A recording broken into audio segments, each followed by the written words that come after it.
자, 오늘 말씀의 제목이 너는 누구냐입니다. 이것은 이삭이 에서에게 한 말인데 실상 우리 역시 내가 누구인지 모르고 사는 경향이 많이 있습니다. 그리스 델포의 신전 기둥에 새겨진 말, 너 자신을 알라 하는 이 외침이 많은 사람들에게 지금까지도 회자되는 이유가 바로 여기 있습니다. 예수님께서 제자들과 최후의 만찬을 마치신 후에 말씀하였습니다. 오늘 밤 너희가 다 나를 버리리라. 이때 베드로가 당당하게 외칩니다. 모두가 주님을 버릴지라도 나는 결코 버리지 않겠습니다. 주님이 뭐라고 말씀하십니까? 내가 진실로 내게 이르노니 오늘 밤 닭 울기 전에 네가 3번 나를 부인하리라. 또다시 베드로가 담대하게 외칩니다. 내가 주와 함께 죽을지언정 내가 주를 부인하지 않겠습니다. 이에 질세라 다른 제자들도 우리도 절대로 주님을 비판하지 않겠습니다. 이렇게 고백했다 성경은 증언합니다. 아마도 베드로와 제자들은 자신들의 그런 고백에 진심이 담겨 있다 생각했을 것이에요. 그러나 예수님께서 붙잡히실 때 전혀 다른 자신들의 모습을 발견하게 되었습니다. 자신들의 고백과는 달리 모두가 주님을 배반하고 달아났기 때문입니다. 달구름 소리를 듣고 뛰어나가서 울음을 삼켰던 베드로는 자신의 그런 모습을 보고 가슴을 치면서 통곡하 했어요. 오늘 우리의 문제 역시 나를 알지 못하고 산다 하는 것입니다. 내가 어떤 존재였고 지금은 어떤 존재이며 또 어떤 길을 가야 하는지 잊어버리고 사는 사람들이 너무 많이 있다 하는 것입니다. 우리가 오늘 말씀을 통해서 나 자신을 좀 돌아보고 깨닫게 되는 은혜가 우리 모두에게 있기를 주님의 이름으로 축복합니다. 자, 오늘 본문 말씀 통해서 말씀을 함께 살피도록 하겠습니다. 자, 30절 이삭이 야곱에게 축복하기를 마침에 야곱이 그의 아버지 이삭 앞에 나가자 곧 그의 형 에서가 사냥하여 돌아온지라. 자, 마치 연극의 1막이 끝나고 이제 2막이 시작되는 것과 비슷합니다. 야곱이 나간 후에 에서가 돌아왔지만은 이미 아버지의 축복이 다 끝나버렸어요. 그것도 모르고 에서는 잡아온 짐승으로 요리를 하여서 아버지가 축복해 주기를 지금 바라고 있습니다. 영문을 모르는 이삭 역시 그저 어안이 벙벙할 따름입니다. 방금 에서에게 축복을 해 주었는데 또 다른 에서가 나타난 것입니다. 여러분, 이때 이삭의 마음을 우리 한번 상상해 볼 수 있길 바랍니다. 도대체 지금 우리 집에서 무슨 일이 일어나고 있는가? 방금 전에 있었던 일은 무엇이고 지금 이 상황이 어떻게 돌아가고 있는가 하는 이런 복잡한 생각들이 교차했을 것입니다.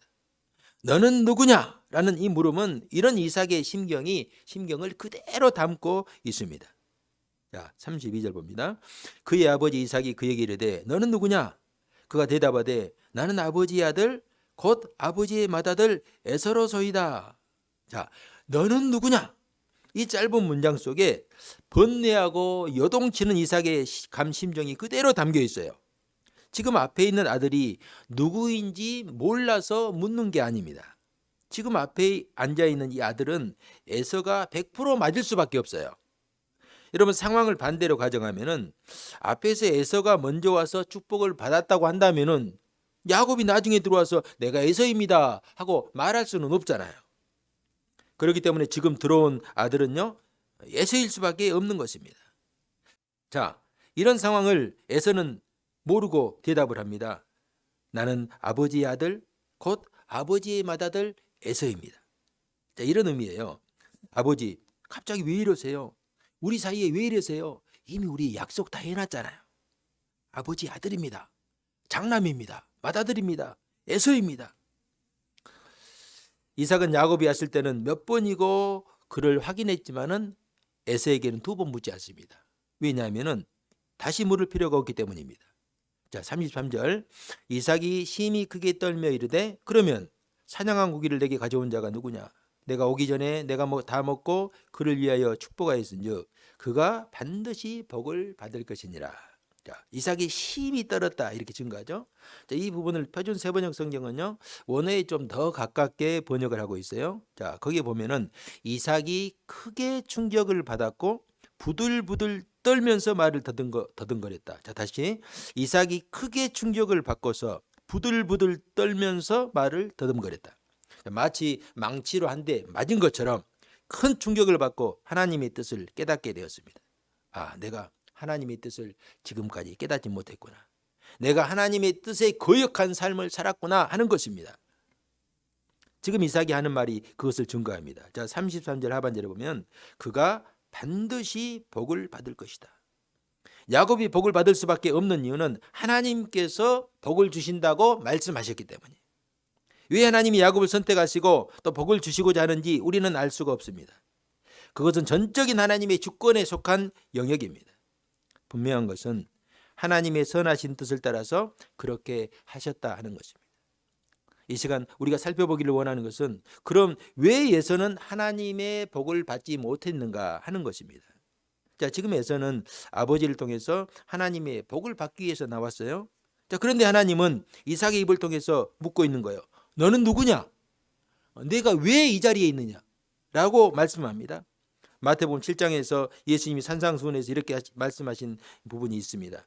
자, 그날에 많은 사람이 나더러 이르되 주여 주여 우리가 주의 이름으로 선지자 노릇하며 주의 이름으로 귀신을 쫓아내며 주의 이름으로 많은 권능을 행하지 아니하였나이까 하리니 그때에 내가 그들에게 밝히 말하되 내가 너희를 도무지 알지 못하니 불법을 행하는 자들아 내게서 떠나가라 하니라. 자, 에서가 아버지에게 했던 말과 흡사합니다. 나는 아버지의 아들, 아버지의 맏아들 에서입니다. 복을 주세요. 복을 주시기로 했잖아요. 이처럼 그날, 즉 마지막 날 하나님의 심판대 앞에서 이런 일이 또 벌어진다는 거예요. 그들은 말합니다. 주님, 접니다. 우리가 주님의 이름으로 선지자 노릇하고 귀신을 쫓아내고 많은 권능을 행했잖아요. 주님도 다 아시잖아요. 그때 주님은 말씀합니다. 너희는 누구냐? 내가 너희를 도무지 알지 못한다. 내게서 떠나가라. 천국의 축복은 너희와는 아무런 관계가 없다. 말씀입니다. 지금 에서가 처한 상황이 바로 이와 비슷합니다. 다시 말해서 이삭 앞에 있는 이 에서는 불신자들의 대명사라고 할 수가 있어요. 창세기를 비롯한 모든 성경은 영원히 심판받아 죽을 수밖에 없는 죄인들을 구원하는 구속의 이야기입니다. 아브라함과 이삭과 야곱을 믿음의 조상이라고 부르는 것은 하나님께서 죄악된 인생들을 불러서 어떻게 구원하시는가, 그들을 어떻게 세워가시는가를 보여주는 모델이라 하는 것입니다. 반대로 이스마엘과 에서는 하나님의 언약 밖에 있는 사람들의 모델이며 그들이 어떤 길을 가고 있고 왜 하나님께 선택받지 못했는지 보여주고 있습니다. 열매를 보면 나무를 알 수 있는 것처럼 그들의 삶이 그들을 증거해주고 있습니다. 그럼 에서가 어떤 삶을 살았습니까? 한마디로요, 에서의 삶을 정의하면 그는 하나님의 은혜와 관계없는 삶을 살았습니다. 하나님의 은혜를 거부하고 자신의 힘과 능력을 의지하며 살았습니다. 자, 그 증거 중에 하나가 그가 하나님이 주신 장자의 명분을 가볍게 여겼다 하는 것입니다. 팥죽 한 그릇에 장자의 명분을 동생에게 팔고 말았습니다.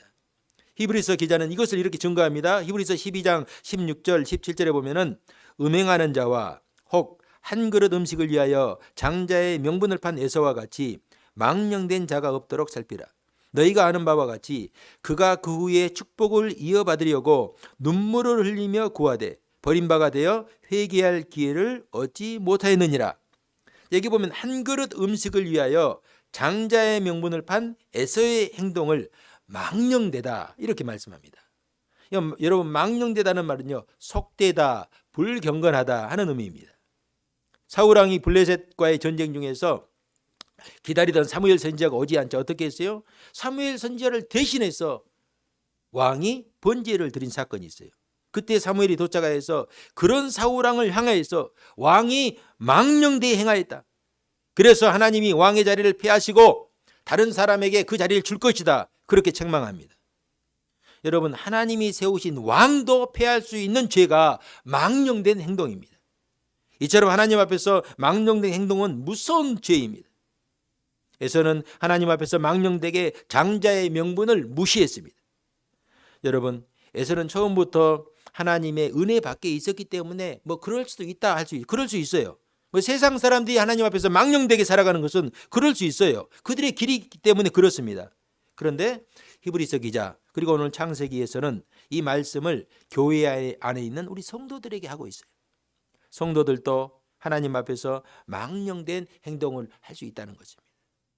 그것은 하나님이 주신 거룩한 직분, 성도의 직분을 가볍게 여기는 것입니다.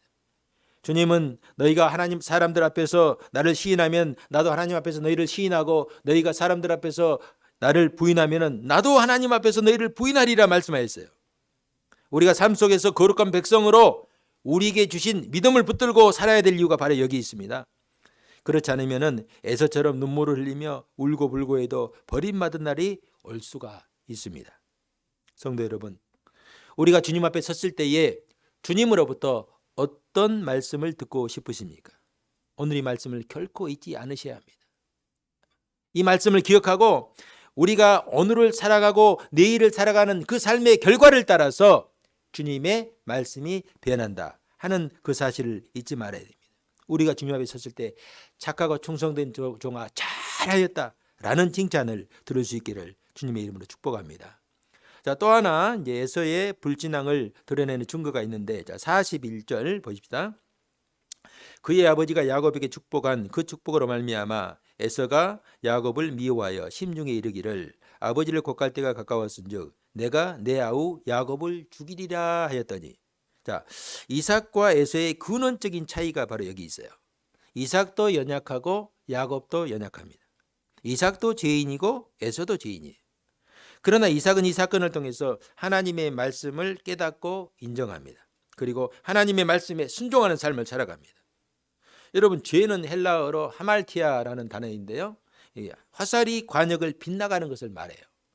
그렇기 때문에 회개는 빗나간 화살이 다시 관역을 향하는 것입니다. 잘못된 길로 가던 사람이 방향을 바꾸는 것, 이게 바로 회개입니다. 예수님의 제자 중에서 베드로와 가룟 유다의 차이가 바로 여기 있습니다. 두 사람 다 잘못된 길로 갔습니다. 가룟 유다는 예수님을 은 30에 팔았고 베드로도 예수님을 저주하며 부인했어요. 그러나 베드로는 돌이키고 회개하여 예수님께서 가신 길을 따라갔어요. 가룟 유다도 자신의 잘못된 길을 깨달았습니다. 알았습니다. 그러나 그는 돌이키지 않고 자신의 길을 끝까지 갔어요. 결국 자살하고 말았던 것이죠. 이삭은 하나님의 뜻을 깨닫고 돌이켰지만은 에서는 자신이 가던 길을 돌이키지 않고 더욱더 자신의 길로 길주하고 있습니다. 사랑하는 성도 여러분, 우리는 하나님의 은혜로 구원받은 하나님의 백성들입니다.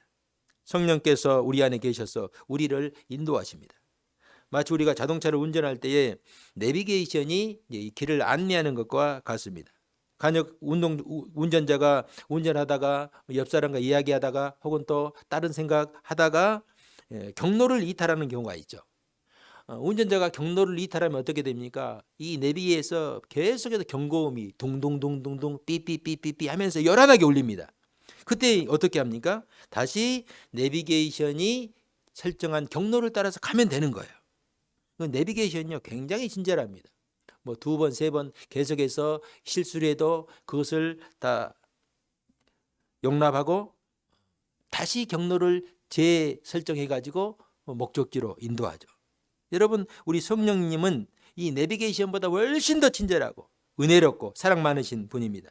우리 성도들이 실수하고 넘어질 수가 있어요. 심지어 죄악의 구렁텅이에 빠질 때가 있어요. 그때마다 성령님은 우리를 깨우쳐 주십니다. 깨닫게 하시고 우리에게 바른 길을 제시해 주셔요. 여러분, 이것이 구원받은 백성들의 은혜임을 기억해야 됩니다. 죄를 지었을 때에 그것을 깨닫게 하시고 바른 길을 제시했을 때에 우리가 구원받은 성도라는 이 증거는 그 길을 우리가 믿음으로 붙들고 다시 그 길을 가는 거예요. 이 시간 이 성령님의 그 은혜, 깨닫게 하시는 은혜를 우리가 붙들고 늘 주님과 동행할 수 있기를 주님의 이름으로 축복합니다. 자, 37절. 이삭이 에서에게 대답하여 이르되 내가 그를 너의 주로 세우고 그의 모든 형제를 내가 그에게 종으로 주었으며 곡식과 포도주를 그에게 주었으니 네 아들아 내가 내게 무엇을 할 수 있으랴. 자, 이 구절은 좀 쉽지 않고 굉장히 좀 어색한 문장이에요. 자, 이것을 좀 쉽게 좀 해석하면 이런 말이 됩니다. 자, 하나님이 나를 통해서 그를 너의 주로 세웠다. 또 하나님이 나를 통해서 그의 모든 형제를 그에게 종으로 주었다. 자, 하나님이 나를 통해서 곡식과 포도주를 그에게 주었다. 그러니 내가 너에게 해줄 것이 없다. 하나님께서 이러시니 내가 너에게 무엇을 주겠느냐. 왜냐하면요, 하나님의 복은 하나님이 주시기 때문입니다. 이삭은 축복의 통로이지 축복의 근원이 아닙니다. 우리가 할 수 있는 일은요, 하나님께서 축복하시고자 하는 사람에게 축복을 빌 뿐입니다. 에서가 알지 못하는 것이 바로 이것입니다. 그는 아버지가 기도만 하면은 모든 복을 받는 것으로 생각했어요. 그래서 아버지가 좋아하는 고기를 잘 대접하면 언제든지 복을 받을 수 있다고 생각했습니다. 여러분, 이것이 우상을 섬기는 사람들의 생각과 비슷합니다. 내가 어떻게 살았든지, 어떤 삶을 살았든지 우상만 잘 섬기면 복을 받을 수 있다. 재물만 많이 갖다 바치면 복을 받을 수 있다. 이렇게 생각하는 거예요. 신명기 28장에 보면 축복과 저주에 대해서 하나님께서 명확하게 말씀하고 있습니다. 신명기 28장 1절에 보면 내가 내 하나님 여호와의 말씀을 삼가 듣고 내가 오늘 내게 명령하는 그의 모든 명령을 지켜 행하면 내 하나님 여호와께서 너를 세계 모든 민족 위에 뛰어나게 하실 것이라. 자, 반대로 하나님의 말씀에 불순종하면 저주와 심판이 있는 거예요. 우리가 하나님 말씀에 순종하고 그 말씀을 따라 살아가면은 하나님께서 모든 민족 위에 뛰어나게 하시고 들어와도 복을 받고 나가도 복을 받고 일어서도 앉아도 복을 받는 거예요. 무엇을 하든지 하나님께서 복을 주신다고 약속했습니다. 그러나 반대로 하나님 말씀에 불순종하면은 하나님의 심판과 저주가 있을 뿐입니다. 여러분, 복을 받기 원하는 사람은요, 말씀대로 순종하면 돼요. 어려운 것 아니에요. 하나님 말씀에 순종하여서 저주받거나 망한 사람이 없습니다. 반대로 불순종하여서 축복받는 사람도 없습니다. 사람이 무엇으로 심든지 심는 대로 거두는 것이 하나님의 만고불변의 법칙입니다. 시편 37편 25절에 내가 어려서부터 늙기까지 의인이 버림당하거나 그의 자손이 걸치감을 보지 못하였도다. 성도 여러분, 목회자에게 찾아와서 이제 가끔 기도해 달라고 이제 구하는 분들이 있어요. 우리 교회는 그런 분들이 별로 없어요. 그런데요, 이런 목회자에게 찾아와서 막 축복 기도해 달라고 그렇게 구하지 마세요. 제가 그걸 해주기 싫어서 그런 거 아니에요. 목회자 입장에서는 성도들이 와가지고 뭐 기도해 달라, 뭐 축복 기도해 달라 하면요, 기도해 줄 수 있어요. 그 어려운 일 아닙니다. 그런데 여러분, 목회자는요, 여러분에게 복을 빌어주는 사람이 아니라 복을 받는 길을 알려주는 사람이에요.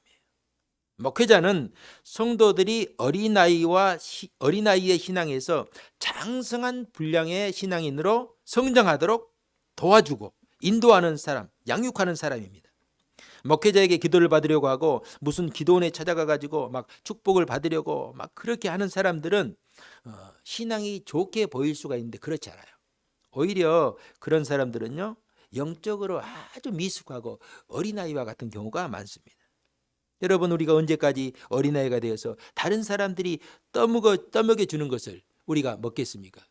사도 바울의 말씀처럼 우리가 언제까지 젖을 먹고 살겠어요? 복을 받기 원하면은 하나님께서 말씀하신 복된 길을 가면 되는 것입니다. 그런데 여러분, 복을 받기 원하는데 하나님께서 말씀하시는 길과 정반대로 가면 어떻게 되겠어요? 에서의 문제가 바로 여기 있습니다. 지금 아버지에게 축복을 달라고 이렇게 울고불고 하고 있지만은 그는 결코 축복과 관계없는 삶을 살고 있습니다. 여러분, 삶을 이렇게 살이 빠지게 해달라고 기도하는 사람이 있다고 이제 가정을 해봅시다. 그런데 살이 빠져달라고 막 기도하고 막 울고 하는데 저녁마다 뭐 통닭 먹고 족발 먹고 야식을 먹으면 어떻게 될까요? 놀라운 기적이 일어납니다. 살이 찌는 역사가 일어나는 것입니다. 여러분, 이거 영적인 원리와 똑같은 거예요. 기도하는 것도 중요하지만은 더 중요한 것은 기도하는 대로 사는 거예요. 믿음으로 사는 것입니다. 축복을 구하는 것도 중요합니다. 그러나 더 중요한 것은요, 우리가 하나님의 말씀대로 약속하신 대로 축복된 길로 살아가는 것입니다. 아멘. 이 말씀 아멘으로 받으시고 이 말씀 붙들고 살 수 있기를 바랍니다. 우리 모든 성도들이요, 올 한 해 동안 이 축복된 길을 깨닫고 그 말씀을 따라 살면서 약속하신 복을 마음껏 누릴 수 있기를 주님의 이름으로 축복합니다. 자, 마지막으로 39절에서 40절 봅시다. 자, 그 아버지 이삭이 그에게 대답하여 이르되 내 주소는 땅의 기름짐에서 멀고 내리는 하늘 이슬에서 멀 것이며 너는 칼을 믿고 생활하겠고 내 아우를 섬길 것이며 내가 매임을 벗을 때에는 그 멍에를 내 목에서 떨쳐버리리라 하였더라. 아멘. 자, 이 말씀을 해석하는데 상당히 좀 애매한 부분이 있습니다. 자, 여기 39절 하반절에 보면 내 주소는 땅의 기름짐에서 멀고 내리는 하늘 이슬에서 멀 것이라 이렇게 말씀하잖아요. 자, 이 부분을 우리가 해석할 때 이것을 축복으로 해석할 것인가 저주로 해석할 것인가 하는 문제가 있습니다. 자, 히브리서 이제 11장 20절에 보면은 이 분명하게 이 부분을 말씀하고 있어요. 하나님의 말씀을 해석할 때는 하나님의 말씀으로 해석하는 게 가장 좋습니다. 자, 히브리서 11장 20절에 보면 믿음으로 이삭은 장차 있을 일에 대하여 야곱과 에서에게 축복하였으며, 분명히 말씀하고 있어요. 믿음으로 이삭은 장차 있을 일에 대하여 야곱과 에서를 축복하였다. 이삭이 믿음으로 두 아들을 축복한 거예요. 야곱만 축복한 것이 아닙니다. 에서도 축복했어요. 야곱과 에서에게 축복하였다 증거합니다. 자, 그럼 오늘 이 부분을 어떻게 해석해야 할까요? 자, 39절 다시 하반절에 내 주소는 땅의 기름짐에서 멀고 내리는 하늘 이슬에서 멀 것이며, 자, 여기서 멀다라고 번역된 전치사는요, 두 가지로 번역이 가능합니다. 하나는 긍정적으로 번역할 수 있고 하나는 부정적으로, 문맥에 따라서 번역할 수가 있어요. 자, 그런데 부정적으로 번역하면은 무엇으로부터 멀다, 이 분리의 개념이 있어요. 그리고 긍정적으로 번역하면 소유의 개념, 무엇의라는 의미로 번역할 수 있습니다. 자, 우리가 보는 개역 개정 성경 이 부분은요, 부정적으로 번역했어요. 그래서 무엇으로부터 멀다, 기름짐에서 멀고 이슬에서 멀다, 이렇게 번역했죠. 자, 그런데 우리가 구절 한 구절 봅시다. 오늘 저 본문 있는 이 27장 28절에 보면요, 야곱에게 이제 축복하는 모습이 이제 소개되는데 여기서도 같은 전치사가 사용되었어요. 그런데 여기서는 긍정적인 의미로 번역하여서 이슬과 땅의 기름짐이며 이렇게 번역하고 있어요. 자, 그러므로 이 구절에, 오늘 본문 이 구절의 번역 역시 39절 역시 번역의 일관성, 그리고 전체 문맥에서 볼 때 맞지 않는 번역이라고 여러 주석가들이 주장하고 있습니다. 자, 그렇기 때문에 이 구절은 이렇게 번역하는 것이 이제 적절하게 보입니다. 자, 너의 거주지가 그 땅의 기름진 곳에 있으며 위로부터 그 하늘에 이슬이 있을 것이다. 자, 히브리서 기자가 증거하듯이 이처럼 이삭은 에서를 축복했어요. 야곱을 축복하듯이 에서를 축복했어요. 물론 야곱이 받은 그 축복을 에서가 다 받을 수는 없어요. 이미 야곱은 장자의 축복을 가져가기 때문에 에서가 야곱과 같은 축복을 받을 수는 없어요. 그러나 그렇다고 해서 하나님께서 에서를 저주하지는 않습니다. 자, 여러분, 하나님의 은혜가 바로 여기 있어요. 하나님은 죄악된 사람이라고 할지라도 참고 기다리시고 은혜를 베풀어 주십니다. 한없는 은혜를 베풀어 주셔서 그 은혜를 통하여서 하나님을 깨닫고 발견하고 체험함으로 하나님께 돌아올 수 있는 길을 열어주시는 거예요. 자, 두 번째 복의 내용 봅시다.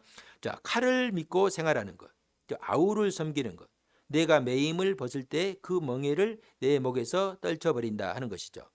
자, 야곱이 받은 축복과 에서가 받은 축복에는 중요한 차이점이 있습니다.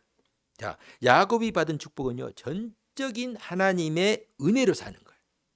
그런데 반대로 에서가 받은 복은요, 자신의 힘과 노력으로 살아가야 한다는 것입니다. 자, 여기 보면 내가 칼을 믿고 생활할 것이며 내가 힘을 다하면 그것에 멍에를 떨칠 수 있다. 여기 주어가 내가예요. 에서 자신이에요. 에서가 칼을 믿고 에서가 자기 힘을 의지하고 이걸로 산다는 거예요. 하나님은 에서에게도 복을 주셔서 그런 땅에서 자신의 힘을 가지고 최선의 삶을 살면은 자신의 분복을 누리게 하십니다. 그의 타고난 재능을 살려서 사냥꾼으로 목축하는 자로 살아가게 하셨습니다. 그런데 에서의 비극은 이렇게 하나님께서 주시는 복을 깨닫지 못하였고 끝까지 하나님을 찾지 않았다 하는 것입니다. 자, 마태복음 5장 45절에 보면요, 하나님이 그 해를 악인과 선인에게 비추시며 비를 의로운 자와 불의한 자에게 내려주심이라. 하나님은 선인과 악인에게 동일하게 해를 비추시며 비를 주십니다. 그러므로 이 세상에 되어지는 모든 것들을 바라볼 때 하나님을 부인할 수가 없어요. 넓게는 우주 만물, 그리고 좁게는 우리의 주위에 있는 작은 꽃, 들꽃, 들풀 하나라도 우리가 자세히 보면은 그 속에서 하나님의 창조의 신비가 들어있어요. 우리 몸을 보더라도 놀라운 하나님의 창조의 신비가 들어있음을 알 수가 있어요. 하나님이 아니고서는 하실 수 없는 일들이 얼마나 많이 있는지 모릅니다. 하나님을 알 수 있는 것들이 이 모든 것 속에, 이 우주 만물 속에, 자연 속에 다 들어있다는 것입니다. 그런데 안타깝게도 은혜 밖에 있는 자들은 그것을 통해서 하나님을 알지도 못하고 알려고 하지도 않습니다. 알지 못하면 좀 알려고라도 노력하는데 절대 그렇게 하지 않습니다. 왜냐하면 그들은 육을 따라 살기 때문입니다. 육체의 욕심, 육체의 욕망을 따라 사는 거예요. 에서의 삶이 그걸 증거하잖아요. 예수님께서 산상순에서 말씀하셨듯이 무엇을 먹을까, 무엇을 마실까, 무엇을 입을까 하지 말라. 이것들은 다 이방인들이 구하는 것이다. 이방인들, 에서와 같이 하나님을 따르지 않고 알지 못하는 사람들이 그렇게 사는 거예요. 그들은 육체를 따라 살기 때문입니다. 그들의 관심은 오직 육체가 있어요. 오직 물질에가 있는 거예요. 욕망이가 있는 거예요. 더 많이 가지면은 더 많이 가지려고 하고, 더 많은 욕망을 채우면은 더 큰 욕망, 욕구를 채우려고 하고, 그러는 것이죠. 여러분, 왜 그러냐면 그들은 영적인 일을 알지도 못하고 또 관심이 없기 때문에 그렇습니다. 그래서 그들은 영적으로 더 점점점 어두워지는 것입니다. 반대로 하나님께 택하신 자들은 야곱처럼 분명히 알지 못해요. 이삭도 분명히 알지 못해요. 그러나 하나님을 알려는 마음이 있어요. 왜냐하면 우리 안에 거하시는 성령께서 하나님을 알 수 있는 그런 마음을 주시는 거예요. 또 하나님의 복을 더 소망하는 거예요. 그 복이 야곱처럼 당장 어떻게 어떤 방법으로 얻을지 모르지만은 하여튼 하나님의 복을, 영적인 복을 얻으려고 하는 그런 욕구가 우리 마음속에 있는 것입니다. 그래서 믿음이라는 것은 있는 자들은 더 풍성하게 되고 없는 자들은 있는 것까지도 다 빼앗기는 것이에요. 우리가 오늘 이 말씀을 믿음으로 우리가 받아들이고 깨닫고 순종할 수 있는 삶을 살 수 있기를 주님의 이름으로 축복합니다. 사랑하는 성도 여러분, 우리가 마지막 날 주님 앞에 섰을 때 너는 누구냐? 라는 책망을 듣지 않기를 바랍니다. 반대로 하나님께서 우리의 삶의 모습을 보고 착하고 충성된 종아, 내가 잘하였다. 너를 위해서 예비한 하나님 나라를 유업으로 받으라. 이런 칭찬을 들을 수 있기를 바랍니다. 하나님께서 우리에게 주신 거룩한 직분, 거룩한 신분을 감사하며 구원받은 하나님의 자녀답게 살아갈 수 있기를 바랍니다. 세상 사람들이 우리의 모습을 보면은 저 사람은 하나님을 믿는 사람이구나. 저 사람의 삶을 보면 하나님의 은혜가 넘치는 것을 우리가 볼 수 있구나 하는 그런 소리를 들을 수 있기를 바랍니다. 우리가 입술로만 축복을 구하지 않고 하나님의 말씀에 순종하는 삶을 통해서 실제로 축복을 우리가 누리며 우리가 축복을 경험하는 복된 삶을 살 수 있기를 바랍니다. 우리 이 한 주간도 주신 말씀 붙들고 하나님께서 우리에게 주신 복된 삶, 복된 길을 걸어갈 수 있기를 주님의 이름으로 축복합니다.